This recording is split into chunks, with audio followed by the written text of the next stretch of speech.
Alors, Léonore, Oui, merci. allez-y. Juste pour dire qu'en effet, cette délibération tombe à point puisque le Premier ministre a annoncé hier la reprise de la plupart des activités touristiques à partir du 2 juin. C'est une très bonne nouvelle qui nous offre la perspective d'un été déconfiné et qui répond aux attentes des acteurs économiques de ce secteur majeur pour notre région.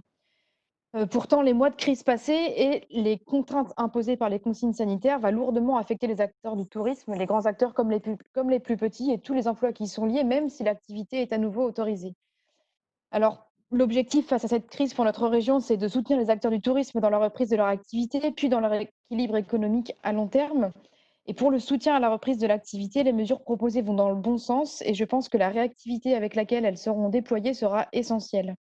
Alors, cela n'enlève rien à la pertinence du plan dans son ensemble, mais puisque Sandrine s'est permis un focus, je me permets aussi d'en faire un et pour aller dans le bon sens, puisque je me réjouis sincèrement en particulier de la prise en compte de la situation des acteurs de la jeunesse et de l'éducation populaire dans ce plan. C'est vrai que c'est un secteur qui me tenait à cœur, mais qui correspond aussi à un secteur important pour notre région.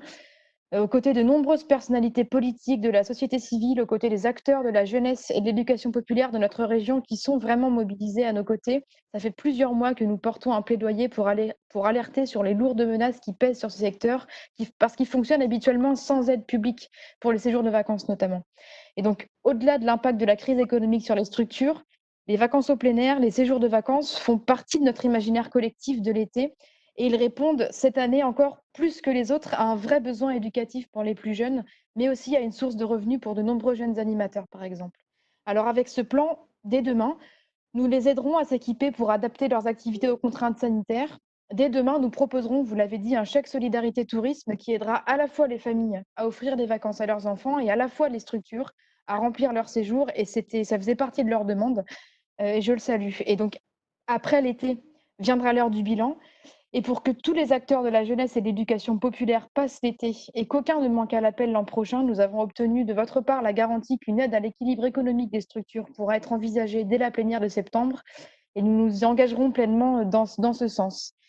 Ainsi, avec ce plan, nous répondons à l'urgence de soutenir toutes les formes de tourisme, mais nous pouvons aussi voir cette crise comme l'opportunité de jeter un regard nouveau sur le tourisme que nous voulons pour notre territoire.